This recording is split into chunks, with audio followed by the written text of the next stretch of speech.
But I think when you look at Portugal, Grella touched on a great point. Yes, Ronaldo's fantastic. Yes, 41 years of age, oldest player, all of that great stuff. But the aura, the legend that is Ronaldo is not there anymore. And those players are still playing to him. So there's a massive moment. I know Grella's going to get into it, but they cut one back. Everybody else in football was just over it because you'd hear the call from Bruno Fernandes. Fernandes scores, it's 2-1. I think with what happened with Messi yesterday, scored 3.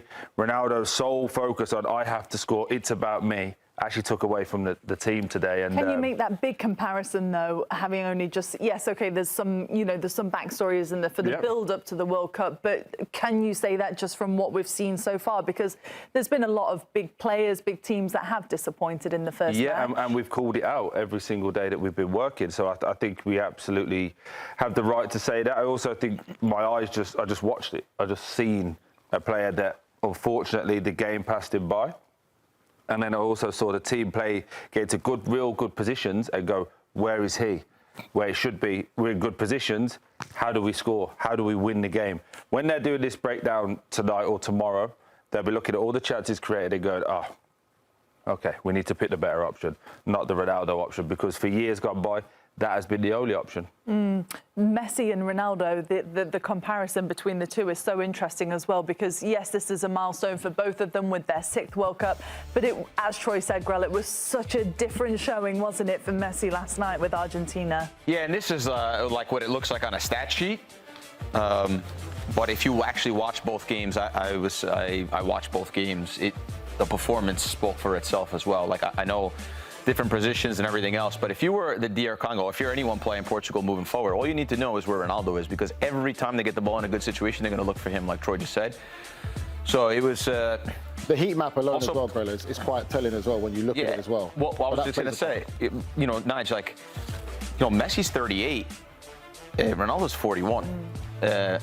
When you get older and you get to those levels, right, 40, 41, like you get that...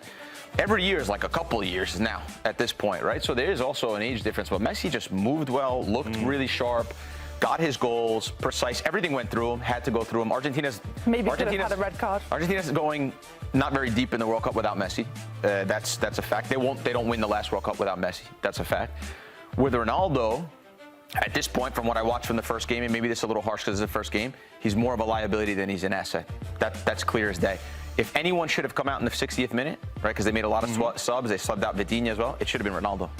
Ronaldo didn't perform in the first 60 minutes, probably should have been subbed out, but he's not able, you can't sub him out because you don't know where that road leads you guys to. So, do you think he will be subbed out, by the way, in future games, or do you think that this is the standard now for his final World Cup? I think they would do if, let's say they'd have won today and they're winning 60 minutes 2-0 the next game, then you can go, okay, hey, you can use that like you're 41 now, we're resting you, and we're already through, so you're going to play in the knockouts. I think it'll be very difficult now.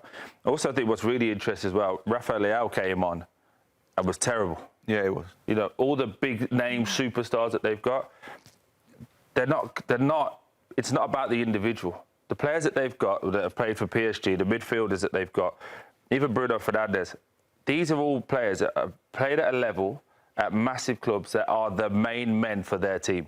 Now, when you've got the likes of Rafael Leao, who was part of the AC Milan team that capitulated at the back end of the season, you've got Ronaldo out in Saudi, these guys, it's still about them. So you've got individuals and you've got people that play for teams. The teams always beat the individuals. Every sport, that always happens. Absolutely. And now, for some reason, these guys are coming in and it's the Rafael Leao show. He's trying to run past people because you're getting a move in the summer. Do well for your team, let the team win, then you get your move, and I just find it mind-boggling. Roberto Martinez has put himself in a difficult situation because regardless of what we say, the big topic of conversation is going to be Ronaldo's performance today, and then how people are going to say they're surprised he wasn't taken off today. So I think that he's in a real difficult position, even looking ahead to the next game now, whether he starts him or brings him on as a sub, use him in that kind of impact. And like Troy says, there gets moments in your life as a player where you have to realise this isn't about you. It can't be about you anymore. Let the next generation come or let other teammates come and just be a supporting cast member. It's not a great performance from him today. And again, you do worry, like you said, where there's a pressure on these players who feel that they have to score him. And also it does adds to what Messi did yesterday, because he's very competitive. And rightly so, top players are always going to be competitive with other top players. But it can't be about you all the time. But he's also the skipper as well. He's the skipper as well, but at the end of the day, you're a manager there for a reason. You have to make tough decisions. You've got big players, world stage, world football. You've got to make big decisions. Yeah. Didier Deschamps will make big decisions when it comes to France. You talk about the top players that they have in that French team. Didier Deschamps has not shown himself to be shy to pull players off. You did sit there yesterday, though, and say he's not going to take Mbappe off. No, he wouldn't. So, but the difference is, but look at what Mbappe did in the end, which can justify why Didier Deschamps trusts him more to get that. And then what did Mbappe do?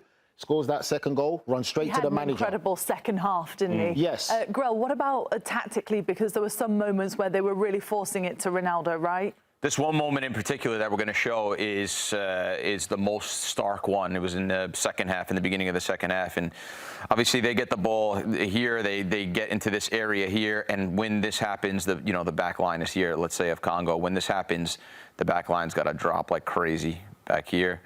And what are you laughing about? Technology, we're getting there. So the back line's got to drop, right? When this ball goes this way, this back line's got to drop, just so there's a visual there for it. And then they receive the ball here. And actually, this is not doing it justice because he was a little bit more central position. He was a little bit more in this position here. He had a good look at goal. He could have shot it. He had option one in the cutback position. He had option on the back post. If that went past the back post, Mendes, I believe it was, would have cleaned it up. And then he had the mid-range option. So it was shoot, cut back position, flash it across the box right here, in this spot right here where defenders don't want to defend that. Instead, if you go back and watch the play, he literally looks up and goes, where is Ronaldo? He goes for the cutback position. Ronaldo's here and pops up into the space. Now, we saw a goal happen like this in the Champions League semifinal, where Dembele could have struck it, and he actually jumps over the ball because he knows someone's at the back post, ends up being Kvaratskhelia. He scores the goal. Ronaldo here is like eyes this big, sees the ball, gets in the way in this particular situation, closes off the cutoff, closes off the space, and obviously misses, gets tackled, whatever. I think he missed the target or whatever it was. But this was one moment in open play. There was about 2 set pieces. They tried 2 trick set plays that they work on in the training ground to get Ronaldo a simple goal. Because Martinez's life is a lot easier if Ronaldo scores in this game and they go on. If he's happy as well, right? Camp's happy, he's happy, let's go. Let's keep on getting away with it. But now he's got some questions to ask for sure. And for me, large parts of the game, it felt like Ronaldo was more important than Portugal. I know it's game one. I know I'm not crazy, but it felt like it was more important to get Ronaldo a goal and more important to feed his ego than it was to make the decisions that was best for Portugal. And this game, we're all sitting here now because you get old and you can't move anymore, right? Your mind still works, but your body doesn't move anymore. You can't jump as high. You can't cover the ground that you used to cover. You don't have the strength you used to have. This game here, this game of football, is for the young, players. And now, even in this game, we're seeing Yamal won the Euro at 16 years old. This game here is from 16 to 30 years old. That's when you play football. Once you get to 41, all due respect to the legend that he is, Modric, absolute legend. We're going to watch him in a little bit. The human body is that. Does anybody think it is going to change, though? If you are Roberto Martinez sitting at home tonight, are you thinking, I've got a decision to make, it's Ronaldo's last World Cup. Am I going to see this through and the project through at a detriment maybe to the team just because this is the path I've already decided to go down? I think, forget that. Those questions will happen now while you're sat in the dressing room and then while you're doing the media. Obviously, it's always going to be about Ronaldo. Forget all of that. When you sit down tonight in the hotel room or wherever they're going to be, excuse me, and you go through the analytics with your team and they're going, here's what we did good, here's what we did bad. Because remember, you've got all these people now that work in analytics that are doing it in live data, so they'll have it within an hour. You're going to see all the plays that Grella just alluded to. You're going to see all the moments where you've got into good areas and this one person just keeps getting in the way, keeps trying to make it about him. That's what, it's there for you. You have to say, OK, we're going to have to look at a solution. But will they? Yeah, I think they're going to have to. Because ultimately, Ronaldo's not going to make the next World Cup. If he does, fair play to him, he'll be 45 years of age. He's not making the next World Cup. Do you want to be with Portugal at the next World Cup? That's going to be the question, because Roberto Martinez now as a manager not only has to worry about this job, has to worry about, okay, will I be in the next World Cup? And do I have the trust of the board that I can make the big decisions? Because ultimately, Portugal want to win a World Cup. They've got the talent. So that's where I think that conversation becomes. Just quickly. Even if Ronaldo goes to the bench, right? Even if he's like, I'll do it for Portugal, I'm gonna be a great teammate. The rest of the guys are gonna go, wow, the skipper's on the bench. Yeah. Wow, Ronaldo's on the fans, us, everyone's gonna go, wow, he's moved to the bench. He's such a big character, such a big career that no matter what you do with him, it's gonna ruffle feathers.